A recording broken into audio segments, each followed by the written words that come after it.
Hi everyone. So last video we had seen the Clemmensen reduction and Wolff-Kishner reduction with a detailed study how carbonyl compounds will be changes to alkanes. We had seen hydrocarbons.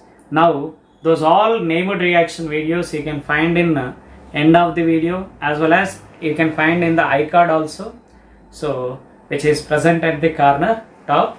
So you can see all those videos and whatever the playlist which I have. So those all playlists I will mention in that iCard as well as at the end of the video. So now let's get into the strongest reducing agent. Which is the strongest reducing agent which can completely reduces all the functional group into hydrocarbon. So among all the reagent, the strongest reducing agent is hydrogen iodide in presence of red phosphorus, which is the strongest reducing agent which can reduces all the functional group like aldehydes, ketones, alcohols, carboxylic acid, acid chloride, amides. Those all will be changes to hydrocarbon, that is alkane. So now let's get into the video of strongest reducing agent, that is hydrogen iodide and in presence of red phosphorus. In presence of red phosphorus, hydrogen iodide in presence of red phosphorus. Now you see here we have the aldehyde, or you take the ketone, okay, so or else you take the acid chloride, or else you take the amide, you take the acid C double bond O OH, or else you take the acid chloride, amide and acid, and you take the ethyl alcohol also, you'll get the hydrocarbon. So which reagent can be used to produce that hydrocarbon? Can we use lithium aluminum hydride? No. Can we use sodium borohydride? No. Triphenyl tin hydride we cannot use. Hydrogen in nickel, and also or in place of nickel you can take the palladium. So these reducing agents cannot be used. Which is used? Red hydrogen in presence of hydrogen iodide, that is hydrogen iodide in presence of red phosphorus, that is used for the reducing of all these functional group into hydrocarbons. Most important one. So try to understand carefully. Now here what happens? We are getting the hydrocarbon plus water plus iodine we are getting. Okay na? So now we will see what happens actually in reduction process. First, any acid if you are taking, that acid first converted to aldehyde. This is an acid C double bond O OH. So whenever it gains the two hydrogens, what happens? This acid is converted to aldehyde, or it may be changes to ketone. Okay na?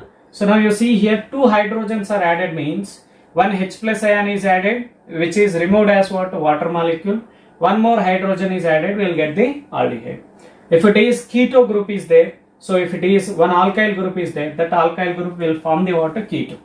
Now by gaining two more hydrogens, this aldehydes or ketones will changes to water alcohols. So the two hydrogen, out of two hydrogen, those two hydrogen, one hydrogen will combine with this carbon and will form the CH2, and this oxygen get the negative charge, that H plus ion will combine with oxygen, we will get the OH, that is RCH2OH. Primary alcohol will get from the aldehyde.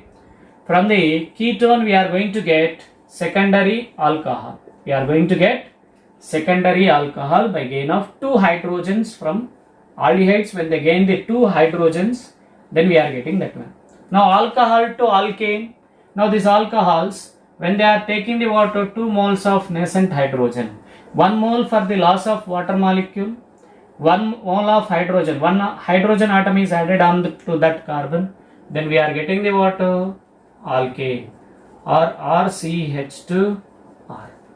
Now these are the product we are getting. Now say for example, from acid to alkane, if you want to reduce, how many mole of hydrogen you have to take? 2 plus 2 plus 2, that is 6 mole of hydrogen iodide you have to take. So these hydrogens we are getting from hydrogen iodide. So here also, if you want to convert aldehyde to hydrocarbon, how many moles of hydrogen iodide is required? Here 2 moles, here 2 moles. That is 4 mole of hydrogen iodide is required. From alcohol to alkane, how many hydrogen iodide required? 2 moles of hydrogen iodide. This is a simple trick to remember how many moles of hydrogen iodide is reacting with the respective functional group. Is that clear? So which is very important one. So in some exams they are asking how many moles of iodine is formed, how many moles of hydrocarbons are used, that is how many moles of hydrocarbon is formed, or how many moles of hydrogen iodides are used in the conversion of acid to alkane respective. Some acids they will give and they will ask like that. Now we'll take some example here. We'll take some example, then you will understand. Now you see in this case, first we will take the aldehyde. Acid we will take first, that is acetic acid I am taking. So this acetic acid, what it will do? How many acid required? How many? 6 hydrogen iodide, 6 moles of hydrogen iodide in presence of red phosphorus. What happens? 6 moles of hydrogen iodide react with this CH. This carbon is combined with 3 hydrogens. 2 more hydrogens are removed as water. Okay, na? So, and we are getting the water 3 moles of iodine. Okay. So that is total how many hydrogens are involved. So plus water molecule we are getting. Now 2 water molecule, here 3 hydrogens. So that is totally 6 number of hydrogens. Now you can balance the hydrogen here. How many? 4 are there. Here 6. Okay, 4 plus 6, 10. Here 4, 6 plus 2. That is you take the 2 moles of H2O. Then it is balanced. Is that clear? Now you take the another one. Next acid chloride you take. This is acid chloride when react with. So here it will react with what? 6 moles of hydrogen iodide in presence of red phosphorus. So we are going to get CH3 plus HCl plus water plus 3 moles of I2. Okay, is that clear? So now you can take the amide group. So it is acid chloride. It is what? Amide functional group. Amides. So these amides on reaction with acid amide, no? 6 moles of hydrogen iodide in presence of red phosphorus. 2 carbon containing hydrocarbon is ethane CH3 plus what happens? We are going to get NH3 plus H2O plus 3 moles of I2. So that is in presence of acid functional group. It is carboxylic acid, acid chloride, acid amide. Now next we are going to take the aldehyde and ketone. So aldehydes are required the how many moles of hydrogen iodide? Aldehyde to hydrocarbon 4 mole of hydrogen iodide. So in presence of red phosphorus.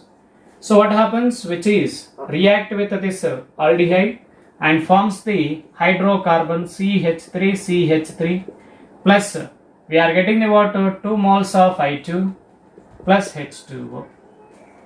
Is that clear? Now you see in this case 2 hydrogens are added here, 2 hydrogens are removed in the form of water, and here 4I2, that is 2 into I2, that is 4I. Now you can take the ketone CH3C double bond O CH3 acetone. When it is react with 4 moles of hydrogen iodide in presence of red phosphorus. How many moles it is? 4 moles. Aldehydes are ketones. Required the 4 moles of hydrogen iodide. And we are getting the what? 3 carbon containing hydrocarbon CH2CH3 plus 2I2 plus H2O. Is that clear? So next we are going to take the aldehydes. Acids are completed. Aldehyde ketones are completed. Next we will take the alcohol. This is CH3CH2OH ethyl alcohol I am taking when react with 2 moles of hydrogen iodide in presence of red phosphorus. Then what happens? 2 carbon containing hydrocarbon is CH3 plus what happens? We are getting the I2 plus H2O. Okay, na? So one hydrogen is added here. So one hydrogen is removed in the form of water. Is that clear? So that is what? Alcohol to water. Now in this case, one of the byproduct will be water. Along with this alkane, we are going to get ethyl iodide. We are going to get the ethyl iodide. So for that reason, the reagent which we are using, strongest reducing agent in the conversion of alcohol to hydrocarbon, which is not that much preferred one, because one of the byproduct will be what? Ethyl iodide will be formed. So for that reason, which is not that much preferred. Is that clear? So that is the red phosphorus, hydrogen iodide in presence of red phosphorus, which is the strongest reducing agent which can reduces all the functional group. Okay na? So is that clear? I think so. You have learned the new concept and new named reaction. It is not comes under named reaction, but it is very important in the sequence reactions. Is that clear? So don't forget to subscribe my channel Upper Chemistry Classes. Thank you. Have a nice day. Keep watching Upper Chemistry Classes.